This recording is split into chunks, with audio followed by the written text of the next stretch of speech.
Hi everyone, this is my vlog for February and it's going to be about accommodation. I hope you're all doing well. The COVID vaccination seems to be going really well, so that's always good. And I hope you are staying at home, staying safe and looking after your well-being as well as protecting those around you. Now, today I want to really talk about accommodation because last month I did my Instagram takeover on the Warwick Instagram page, and actually I got so many questions about accommodation and I just couldn't answer them all. So what I thought I'd do is compile everything into one small video that you can just watch before you go to bed or something, and that will just give you a rough idea of what kind of accommodation options there are in Warwick.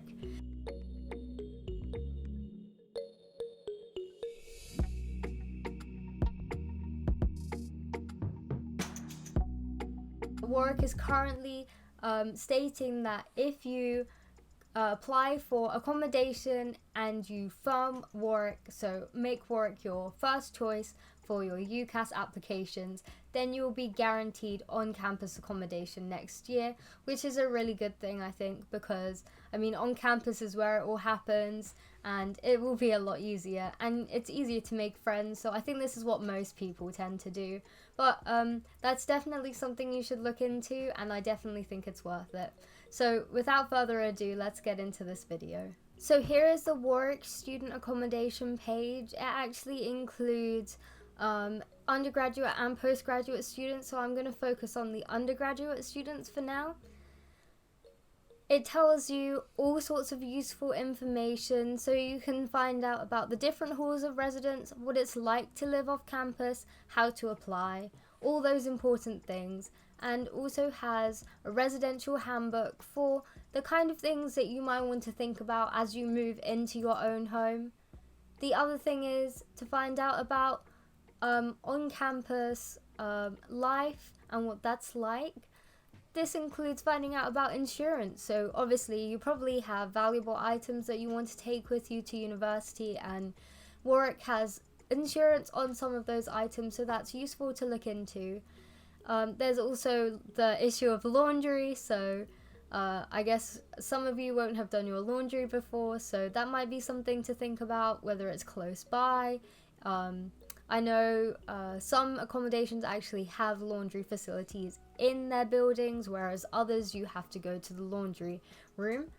And then there's lots of things about how to contact well-being and also how student post works, because they don't post things through your letterbox. Actually, you have to go and collect it from the post room. So I'm gonna talk to you about some of those things, but it's definitely worth checking it out yourself. So the next thing I'm going to talk to you guys about is actually I'm going to show you pictures of each individual room, and then you guys can kind of get a feel of what it's like and see them kind of next to each other. So on the website, obviously it's like one accommodation per page, but what I'm going to do is I'm going to show you a picture of each room one after the other, and then I'm going to do it from lowest price to highest. So actually, if you're interested in getting only ensuite accommodation or only non-ensuite accommodation, so a cheaper kind of option, then you can kind of skip parts of the video as required. So I'm actually going to put the time at which the ensuite accommodations start appearing, and of course I'll make that very clear when I'm going through the video. But the main things I want to talk to you guys about, because obviously prices change from year to year, so I can't tell you the exact prices for what it will be for you, but I do want to talk about the kind of facilities available. Obviously every room has a desk and a suitable study space. All the rooms are actually really nice across the whole of campus. And regardless of where you go, I think you'll actually fit in well and make friends. And I think friends are kind of actually what makes the accommodation feel like home rather than the accommodation itself. And I think everywhere in Warwick is really lovely. I haven't actually met anyone who said that they haven't liked their accommodation. So obviously some people are a bit reluctant because they didn't get their first choice, but by the end of the year they love their accommodation, and you kind of feel a sense of pride from being where you're from. So this is the first and currently most cheapest accommodation available on campus. Now this obviously is subject to change, But generally what happened last year was it was a 40-week contract, so you didn't have to move your stuff out during holidays. And what you do is you have a shared bathroom. There's about 6 people sharing, which I think, while it sounds like a lot, is quite decent. We have cleaners that come around and they really do look after the place quite well. So this place is actually on central campus, and I'll talk a bit more about the specific accommodations which are near to certain parts of campus later on. But there's no sink in the room, so some accommodations that have shared bathrooms tend to have a sink in the room so that you can kind of, brush your teeth or something like that in the room if you need to. But generally the room looks quite nice. They have a single bed, a desk, and it's fairly spacious, so that's always an option. So the next accommodation I wanted to talk about was Cryfield Standard. Now, actually, similar to Whitefields, they both share kitchens with up to 12 people and have up to 6 people sharing a bathroom. This one actually does have a wash basin in the room, as you can see in the picture, and the bed is again single. So this is probably the most well-known accommodation at Warwick, and that is Roots, and it's known for being party central. Now, if that's your thing, then you'll probably fit in very well there. I know quite a few people who lived in Roots and they really loved it, so it's a nice place to go. You can share the kitchen with up to 19 people, and the let length is around 40 weeks, or if you get a international house route, then you will be having a 35-week let. So obviously it varies and it kind of depends on the year as well. They generally share bathrooms with around 6 people, and in most rooms there's a wash basin, but not all. The beds are again single beds, but this is right on central campus, and that's really the appeal of it. So the next accommodation that I wanted to talk about was Westwood. Now, actually, this is where I stayed, so I'm a little bit biased that this is my favourite accommodation. The rooms are massive. We have 3/4 beds. I think with my room at least, I reckon I could fit about 5 people there overnight if I wanted to. The desk and the desk and the storage space were great. Our bathroom was actually cleaned every day except on the weekends, so even though we were sharing a bathroom with up to 6 people, it didn't feel dirty or anything like that. Now, the downsides to Westwood is that you're sharing a kitchen with up to 17 people. Now, I actually only shared with 13, but obviously it could be more depending on where you are. Now, the other thing is that Westwood is on its own kind of area of campus, so there's lots of Westwood blocks all together, but then that's on Westwood campus, which is removed from the rest of campus. The bonus to being in Westwood, of course, is that post room is nearby, so that's where student mail gets delivered. So if you actually have a parcel that's delivered, then what you'll do is you collect it from Westwood campus, and that's literally 2 minutes walk from your block. Now, the other bonus to Westwood, which I think is what made it really nice for me, was that it has a common room for every block. Now, my block was really close with each other, so we're talking like 30, 40 people who all used to come to the common room and play games together, watch movies together, get to know each other. And now I have a huge friendship group. Now, generally how most people make friends is they make friends in their kitchen groups, but we ended up making friends with our whole block essentially, which was really nice. Tocil is a really nice place. I actually visited when I was a prospective student, and I really loved the look of it. The let is 43 weeks, and you share a bathroom with up to 4 people on average, and the kitchens are shared with up to 12 people. The beds are single beds, but I think the rooms are really pretty, and I think there's loads of storage space as well, and I really like the location. It's kind of in a village with Arthur Vick and Jack Martin. This is a really nice place, I think, and I honestly, if I didn't go to Westwood, I probably would have wanted to be here. So this is Claycroft. The let length is 40 weeks and you can share a kitchen with up to 8 people.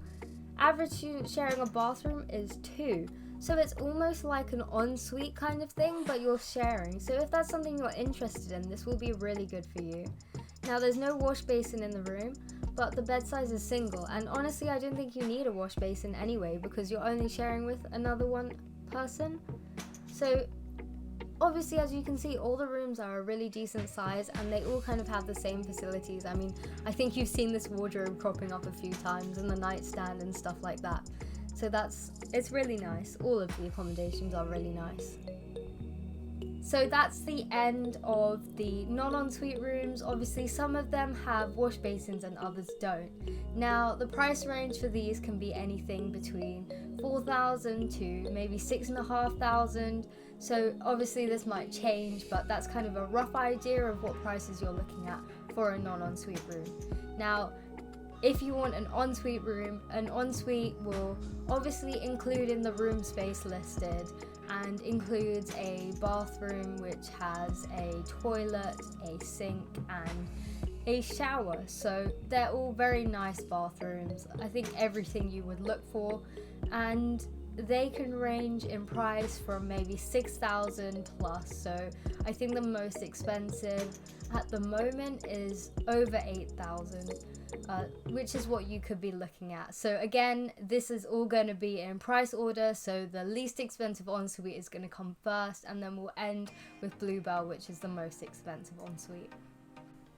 This next accommodation is Heronbank, and it's in Lakeside Village, which is absolutely beautiful. I mean, Lakeside Village because there is literally a lake there. You can see birds flying around, and I think it has the nicest views on campus, to be honest, from what I've seen.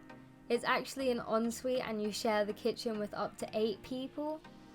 And we have a single bed size. Sorry I couldn't find a better picture. It was difficult to get the bed and the desk in at the same into the same picture, but I think you can get the idea from this.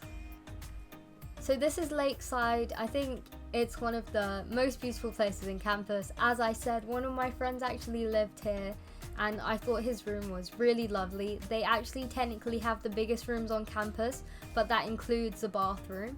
But still, it's really nice, very spacious, and the view from my friend's kitchen was just amazing. So their let is 40 weeks. They can share the kitchens with up to 8 people, and their kitchens are really nice too, in my opinion. They're ensuite and they can have either single or 3/4 beds. This is Arthur Vick. It's 35 weeks. Actually, I had a friend living at Arthur Vick, and one of the downsides to it is 35 weeks let means that you have to move your stuff out when you're in one of the holidays. I don't exactly remember which one, but you have to move your stuff out. And actually, while it seems like a horrible thing that you have to do, it actually turned out to be okay for my friend because they could just move their stuff into someone else's room over the holiday since the other person wasn't using their room. So it actually worked out quite well, and honestly I feel like if you're in Arthur Vick, you'll probably have friends outside who are willing to let you move their stuff, move your stuff into their room for a bit, just so that you can clear your room as required. So I don't think it's actually that much of a big deal. So the kitchens are shared with up to 14 people, and it's an ensuite, which is nice. The bed size is again single, but it's quite spacious again. All of the rooms actually aren't too cramped, which is lovely. This is Jack Martin. It's 35 weeks again, quite similar to Arthur Vick. The kitchen shared with up to 13 people. It's ensuite and a single bed, so not really much difference there. This is Sherborne, so again it's part of Lakeside Village. It's actually directly opposite Westwood, so for me it was always really far away, but it doesn't really work like that since Westwood is actually the one that's really far away.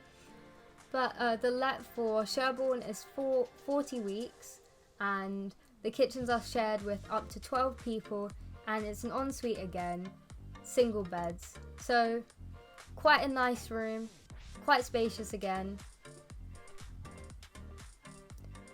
Cryfield townhouses are so nice. I mean, it looks so modern, and you get a 3/4 size double, 40-week let, kitchen shared with up to 12 people, and you have an ensuite. I think these are the most modern accommodations on campus, and it really shows.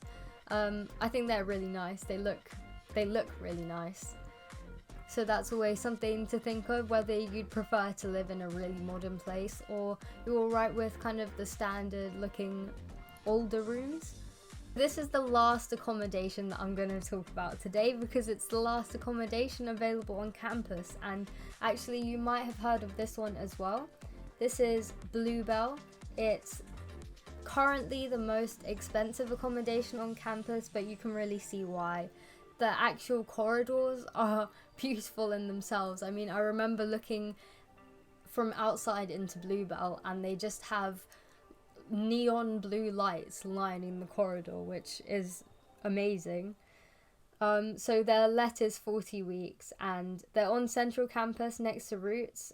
Really nice access to campus. The kitchens are shared up to 8 people and it's an ensuite with a 3/4 size double.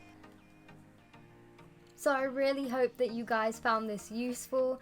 I ran through every single accommodation, so hopefully now you have a rough idea of what kind of rooms you're looking at for your price range, or generally just what kind of rooms you're interested in. I'm thinking about things like having a wash basin in your room. Will that make sharing a bathroom easier for you? Or maybe you just think, I can't stand it, I really want an ensuite. So hopefully this gave you a bit more clarity. Now I do want to talk about a few kind of upsides to where the accommodations are placed, and I think this is the hardest to gauge when you haven't been able to visit campus. So the first thing is, of course, Tesco. Now we all need to eat, we all need shopping. So actually on that note, there's no catered accommodation on campus, but you can buy food from around campus or even on campus. For example, the library has a little cafe which does really nice food. Tesco's, I think in terms of distance, Westwood's quite close and also Claycroft is close. If you are prone to catching colds or something, then you want to know where the doctor's is. Now the doctor's is around Arthur Vick and Jack Martin, so actually I think that is kind of sat between the two of them. Now for all of you who are more interested in partying and going to the student union, then you really want to be somewhere like Roots, Bluebell or Whitefields, because those are right on central campus, right outside the student union, next to the bus interchange. Very easy for you to go clubbing or to go to the student union. For the sporty people out there, the sports hub is actually not on central campus, it's more to the side, so it's kind of nearer to Lakeside Village. So anywhere around Lakeside Village, including Lakeside and Heronbank, are generally quite close to the sports hub. So obviously there's so much to think about, and even location, like being on central campus, might not be best for you. For example, if you do theatre or something like that, then you might actually prefer to be in Westwood because it's closer to Milburn House, which is where you'd have your most of your workshops and sessions and stuff like that, from my experience of having a friend who does it. But actually it's worth looking at a map of campus and then pointing out where the accommodations you have been thinking about are on that map, and then seeing how far it is to your designated building, if that makes sense. So I really hope this video helped you and that you have some more clarity. Feel free to ask me any questions you have about accommodation and I'll do my best to answer. There's a whole load of people who have been in different accommodations for their first year. so not just Westwood, but others, and they're all available on the Warwick platform. So if you are interested in asking questions to someone about a specific accommodation that's not Westwood, which I could answer, then it's definitely worth getting in touch. You can just send them a message and I'm sure they'll respond. So thank you so much for watching again. I hope you found this helpful, and I'll see you next month.